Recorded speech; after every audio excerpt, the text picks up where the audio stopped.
guys, welcome back to the channel. Today I am getting this out of the demijohn. It's the rhubarb and ginger mead, but there is no rhubarb flavour because I put too much bloody ginger in. So it is just a ginger mead. We are going to take a hydrometer test. We are going to rack it off. We're going to bottle it. And I don't understand. We're also going to have a wee drinky poo of it to see what it tastes like. So first of all, we're going to rack. So we need to swap these around. There goes the torch.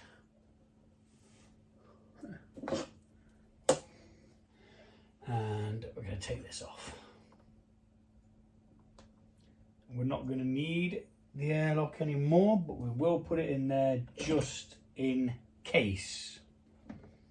So right, this is the racking part, so I'm going to speed this up.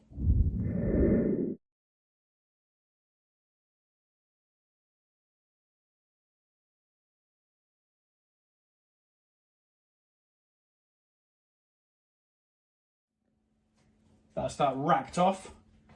We're going to take a hydrometer test and check the notes. Make sure that this has stopped fermenting. We have added the stoppers in a previous video for this. This is now crystal clear. It is just oh so flipping clear. It's beautiful. But it has got a massive hit of ginger. Even when it was coming out then, I could not smell. Could not smell any rhubarb whatsoever. Which is the problem we had last time when we checked it. I'm not sure whether it's in this one or the old one. It must be the old one.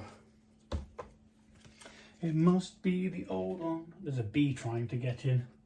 Hello, Mr. Bee. How do you be today? Yeah. Bit of chatting shit. Never goes amiss. So on the 13th of August, it was at 1.012. We are now at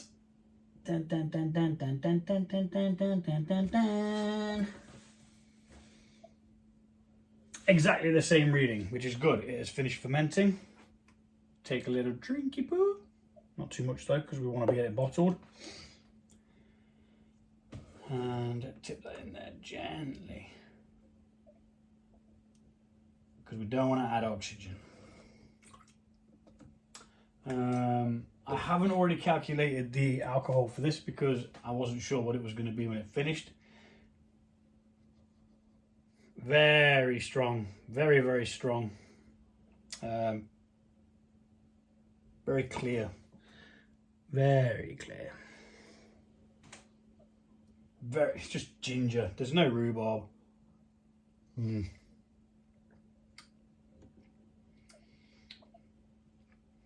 It's still quite sweet as well. Big ginger hit.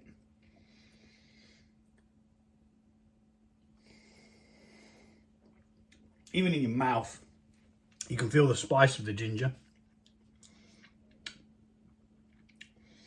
So this is now going to be called the ginger mead. It's not the rhubarb and ginger mead anymore. Although technically it does have rhubarb in, it's just masked. Completely masked.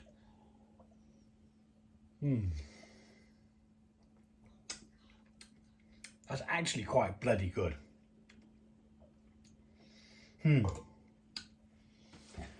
So now, I forgot to sterilize the bottle wand, so I'm going to go do that. And voila, the bottle wand sterilized. Very quickly. Maybe not as long as it needed to be. But hey, this ain't my first rodeo. So, it's hard to bottle on your own using a bottle wand. So the trick is to feed some through the tube, ready, and then get your bottles ready to go are you going to be able to see what I'm doing? Do you know what? Let's try a different approach. Let's try and do it up here, where you can see. Let's do it on top of there. Surely it's stable enough. What are you doing in there? Don't know what that was. I don't like it though. Right. So you sit there and don't bloody move, or I'll chin you. So we're going to get our bottles, which have been sterilised and waiting most of the bloody day. According to that, we have 3.5 litres, which could pose a problem, which is why we always do some small bottles as well, and we sterilise some bottle caps for that exact reason. So that could probably go back on there now, because you're not going to need all 4 of them. So let us continue with the bottling, and I'm going to speed this up.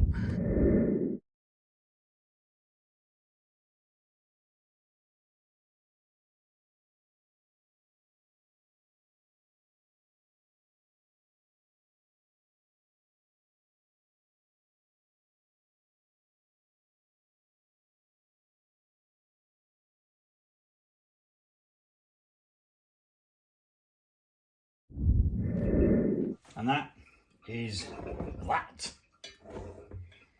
We've got 3 litres and about 2 330ml. Yeah, we've got 2 330ml bottles there. So what we need to do with the 330ml bottles is cap. We capped them. And we can use these as tester bottles as well. About the 6-month mark, what I'll do is I will take these bottles out of the store, and I'll give one to me, of course, and one to my mate, and he can try it. And we normally just have a bit of a chinwag about what we get from it, whether it's nice, etc. Unfortunately, there wasn't any more left for me to have another swig, but that's life.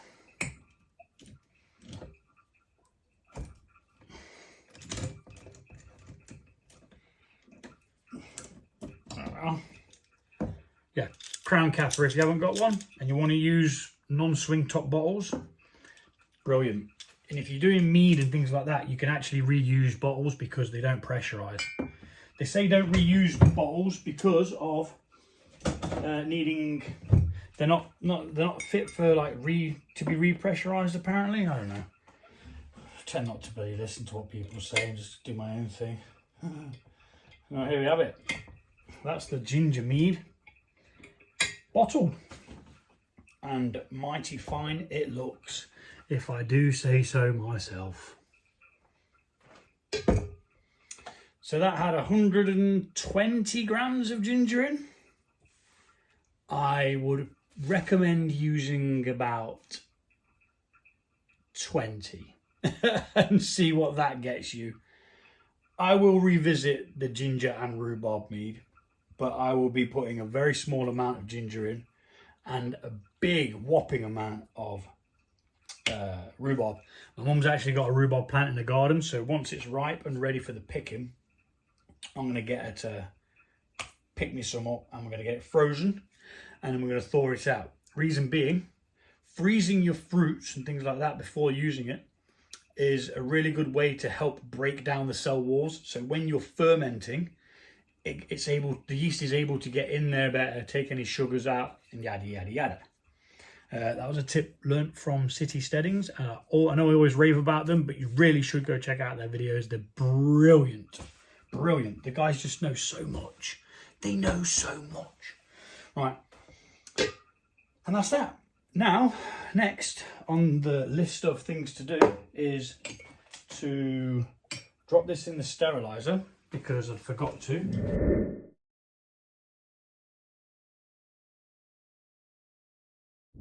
I was going to do so that we can use it again in a second for the next lot of stuff that's going to get bottled, which is the orange wine. Now, I don't know if you've watched the video where I do a finish kill you, which is what this is, and it's still going for some odd, strange reason. Now, within 2 weeks, I thought I'll do a kill you, but I'll put some oranges in. Well, yeah, I did, but I kind of created an orange wine instead of a kill you. Because a kill you is just sugar, water, and yeast. And there you have that. Now, the calculation on the ABV for that is 17.5%. So, I'm going to take a taste. I don't need to take a hydrometer because there was no sugars left in there. So it is done. It cannot ferment anymore. It's not even showing positive pressure on there. So what I'm going to do with that is taste it and possibly dilute it with some orange juice. Just for the simple fact, I think 17.5 is just way too much. I don't think you're going to get any nicety from it, but we're going to give it a taste anyway. Because I forgot what it tasted like. And if it's good, I'll bottle it. And now I'm waffling. Part 2. I'm back. Everything's sterilised again. And we're going to see what's crack-a-lacking with this. The orange wine. Now, this was extremely strong. When I last checked, it was apparently at 17.5%.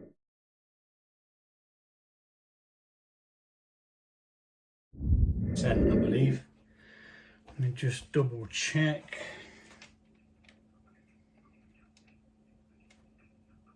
Yeah, because it was started at 1.122 and it went down to 0.990, which is super dry. So all that's left in there is alcohol and orange flavour. Now I'm going to pop that there. Smells nice. Enough. Now I always do a hydrometer test just because it is a science. My battery is going to die. So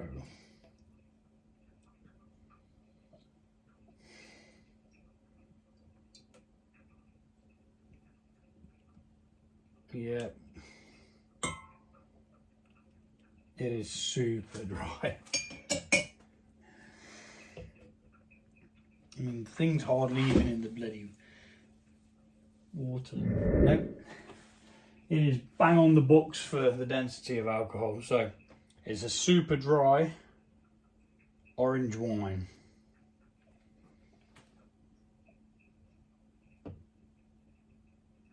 Which doesn't smell too bad.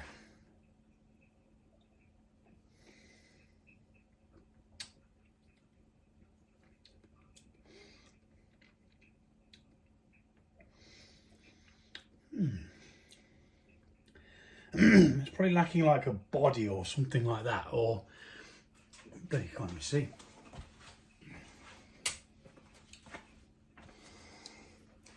I mean, it's crystal clear. Where's the flipping light? Where's the camera? There it is. Yeah, it's crystal clear, but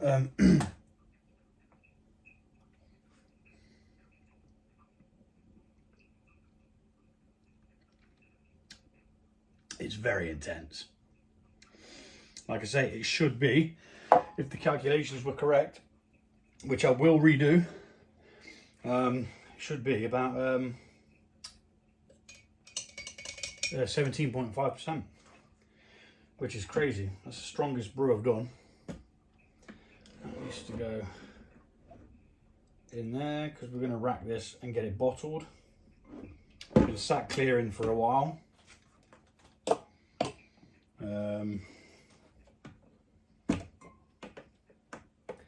It was an accident actually. I was doing a Finnish beverage called a kilju, which was actually banned in Finland because, well, it was just not good for you, and young people had easy access to being able to brew it, I think. So there was a bit of an epidemic of people getting, well, dying or being extremely ill from excessive alcohol consumption, which still happens around the world. So, you know, that's life. Don't need the bottle one actually because I'm not thinking it yet. That is for bottling. So we're going to rack this off and speed it up.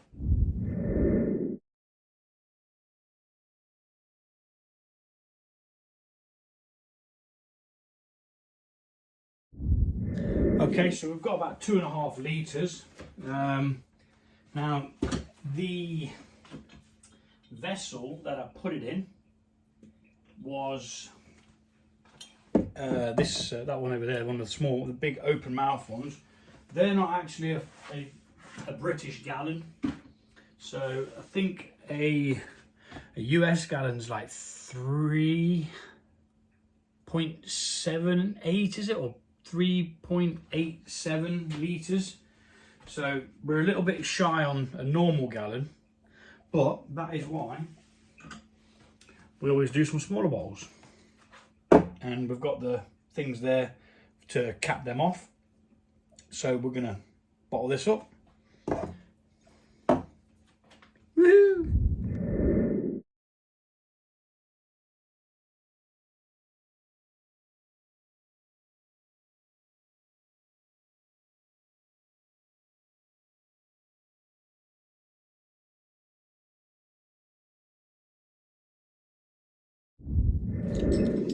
So we pulled out 2.66 litres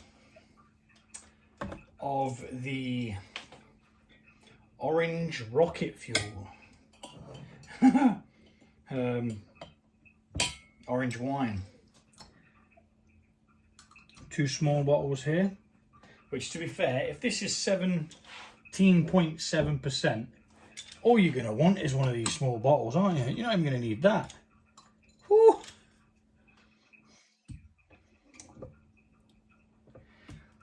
So we cap them off, like so, and then we label these up so we know what we've got when the time comes. Bada bom, bada bing. And that is today's bottling over and done with. That's 2 more vessels freed up. I'm not brewing anything else. Well, I don't plan to brew anything else this month. Close properly. And there we have it. That's crystal clear as well. Sorted. Many bottles. Cool. Take it easy. See you soon.